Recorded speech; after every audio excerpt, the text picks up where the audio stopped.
Au cours de la dernière décennie, les projets liés à l'intelligence artificielle ont bénéficié d'une avalanche d'investissements. Selon les analyses du Centre de recherche Shaping AI au Canada, la montée en puissance de cette grappe d'innovation a aussi bénéficié d'une couverture médiatique largement très favorable, voire partiale, où les voix plus critiques ont été minoritaires. Ce hype ou cet emballement est typique de ce que des chercheurs nomment l'économie de la promesse.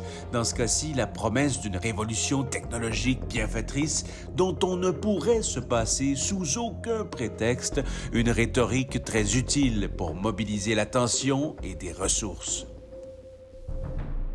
Jonathan Roberge, bonjour. Bonjour. Bonjour à vous aussi, Marie-Jean Meur. Bonjour. Pour commencer, pour mettre la table sur la hype entourant l'intelligence artificielle, appelons ça l'emballement, l'engouement. Quelle en est la principale caractéristique selon vous?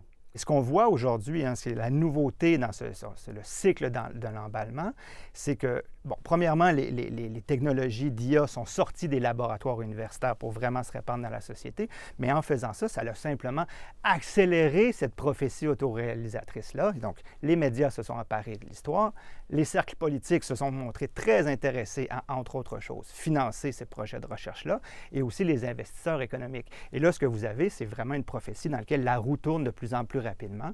Et c'est ce que l'on a aujourd'hui avec quelque chose de presque hypnotique en même temps. Les journalistes, parce que nouveauté, parce que incapacité à faire des recherches qui sont très, très poussées ou avoir des réflexions qui sont très complexes, ont eu ce réflexe de faire affaire avec les mêmes personnes, avec les mêmes discours. Ben voilà qui est intéressant. Marie-Jean Meurs, êtes-vous du même avis?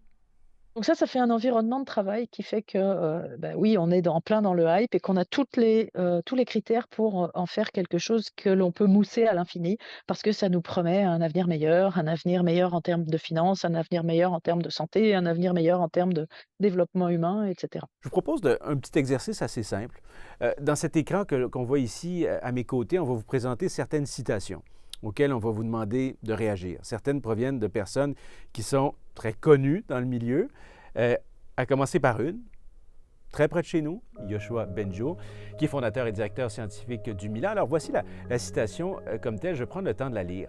Alors que l'on pensait qu'il faudrait attendre plutôt des décennies, voire des siècles pour que l'IA atteigne le niveau des capacités cognitives des êtres humains, moi-même et d'autres scientifiques pensons que la technologie pour y arriver pourrait être développée au cours des 2 prochaines décennies, voire dans les quelques années à venir. De tels niveaux de capacité pourraient alors donner au système d'IA des avantages intellectuels significatifs par rapport aux êtres humains. C'est comme ça que M. Bengio fait miroiter un peu sa vision des choses. Qu'est-ce que ça vous inspire? Bien, et c'est quand même, lui et d'autres, ceux qu'on appelle les pères fondateurs de l'IA, c'est des gens qui ont consacré leur carrière entière à ces projets-là. Donc, des carrières qui durent une vingtaine ou une trentaine d'années, qui aujourd'hui font face à cette espèce de précipice en disant « Bon, ben, nous, ce qu'on a toujours pensé, c'était un horizon de 15 ans avant d'avoir un problème. Ah, non, bizarrement, on rectifie le tir, c'est 1 an ou 2 ans. » Et donc, qu'ils soient surpris, ça se peut, mais qu'il, en plus, fasse une certaine forme de leçon en disant « vous auriez dû, vous, mieux réguler notre industrie ou notre technologie », c'est un peu surprenant dans la mesure où ils sont ceux-là même qui l'ont développé. Qu'est-ce qui va se passer dans les 10 à 15 prochaines années?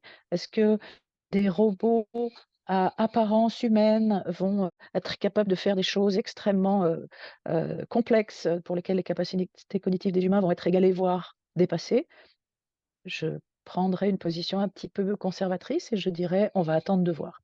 Autre personnalité qui se prononce publiquement sur l'intelligence artificielle, Yann LeCun, bien connu. Il est directeur scientifique pour l'IA chez Meta, donc Facebook. Ouvrons les guillemets. La meilleure manière de construire une machine intelligente, c'est de la laisser se construire elle-même par apprentissage. Autre citation de M. LeCun. Amplifier l'intelligence humaine, ça ne peut être que intrinsèquement bon. Fin de citation. Qu'est-ce que ça évoque dans votre esprit, ce genre de propos-là? Ils occultent quand même un certain nombre de choses. Ils occultent notamment les applications qui fonctionnent pas. Parce que, il y a des applications très connues qui ne fonctionnent pas. C'est pour moi un peu ce que j'appelle dans le privé, l'effet Trump. Vous êtes une firme, plus ou moins connue, mais plutôt plus que moins, et vous faites une annonce en disant: «Regardez, c'est formidable, on a réussi à faire bla». Et puis 6 mois plus tard, vous ressortez en disant: «Oui, alors bon, en fait, dans, 25 ou 30 des cas, finalement, ça marche pas si super bien que ça parce qu'on est obligé de passer par des humains».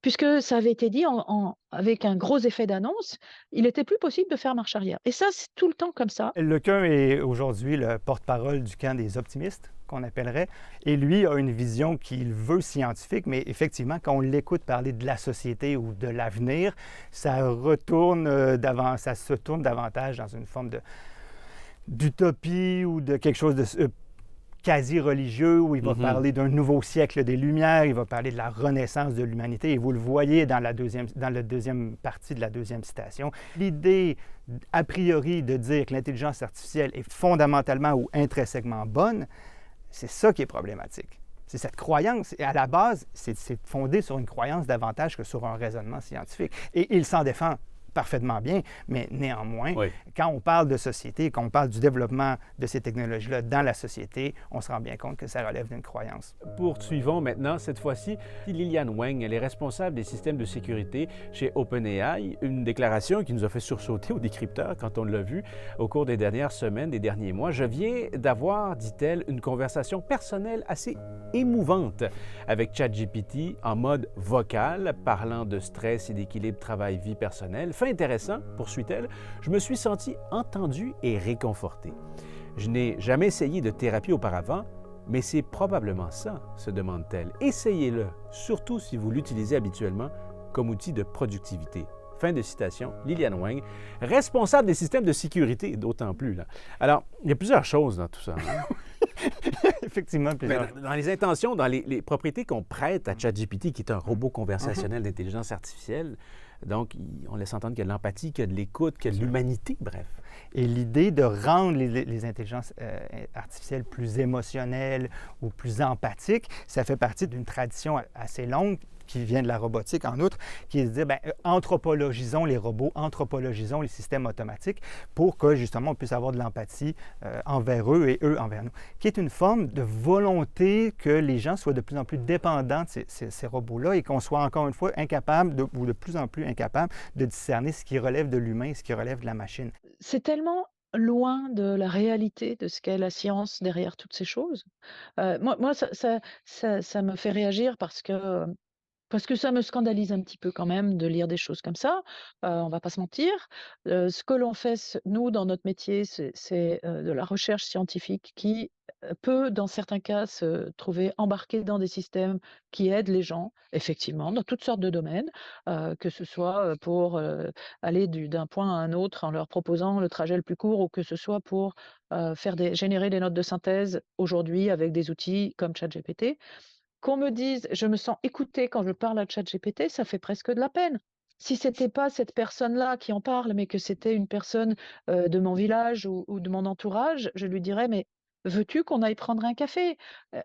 Tu sais, il y a d'autres ressources. Tu peux appeler, des ressources, publiques avec des vraies personnes qui vont te parler puis qui vont t'écouter. Alors, attachez votre sucre pour ces prochaines citations. Mark Andreessen, investisseur bien en vue de la Silicon Valley. On ouvre les guillemets. Nous pensons que l'intelligence artificielle doit être considérée comme une solution universelle aux problèmes et nous avons beaucoup de problèmes à résoudre, dit-il dans un premier temps. Ensuite, nous pensons que tout ralentissement de l'IA coûtera des vies. Les décès qui auraient pu être évités grâce à l'IA, qui a été empêchée d'exister, sont une forme de meurtre. Fin de citation. Ça peut nous laisser un peu pantois. Situez-nous ce genre de déclaration et de discours, encore une fois, dans notre spectre de l'emballement. Donc, c'est la même discussion autour des grands champions de la Silicon Valley. Là. Ce personnage-là est un des magnats du techno-capitalisme. C'est fort en café, ça. C'est fort en café, mais ça lui sert bien, hein, il faut remarquer. Là. C'est-à-dire que non seulement lui, c'est la branche la plus capitaliste de l'entièreté du champ techno-scientifique de la Californie, là, de la Silicon Valley. Non seulement lui prône l'accélération du développement techno-scientifique, mais avec cette accélération-là vient une forme assez peu subtil de chantage. Et ce que vous avez dans la fin de votre citation, c'est vraiment un chantage anti-régulatoire, c'est-à-dire que la volonté d'avoir de plein gaz sur l'IA et le développement de l'IA, c'est vraiment un positionnement politique, un agenda politique que ce personnage-là a avec plusieurs autres de la Silicon Valley pour empêcher toute tentative de régulation. Encore une fois, Marie-Jean Meurce, qu'est-ce que ça évoque dans votre esprit, ce genre de propos-là? Vous savez, dans la chaîne, le cycle de l'IA, on parle de l'emballement et puis l'hiver. Donc, il y a eu des périodes où tout le monde s'intéressait à l'IA, où les financements étaient, notamment les financements des États-Unis, étaient très, très importants. Puis ensuite, on s'est aperçu que ça marchait plus ou moins bien et que non, ça ne réglerait pas tous les problèmes de l'humanité. Donc, les financements ont diminué. Et parfois, ont diminué de façon trop importante parce que forcément, quand vous êtes allé dans un excès d'un côté, vous avez tendance à aller dans un excès de l'autre en disant non, mais là, ça va faire, là, on a assez financé, ça marche pas leur truc, on passe à autre chose. Et ce type de discours, c'est exactement ça. C'est-à-dire, il faut toujours stimuler le haut de la vague. Vous savez, comme les surfeurs, là. Plus la vague, faut rester sur le dessus de la vague parce que sinon, vous savez que vous allez tomber parce que vous avez pris la vague, ça a bien glissé, vous êtes en pleine euphorie sur votre dessus de vague, mais vous savez très bien que la suite, c'est une chute. Marie-Jean Meurce, Jonathan Roberge, merci pour votre contribution à cette réflexion nécessairement inachevée. On la poursuivra. Vos discours sont très rafraîchissants dans notre écosystème. Merci beaucoup. Merci à vous.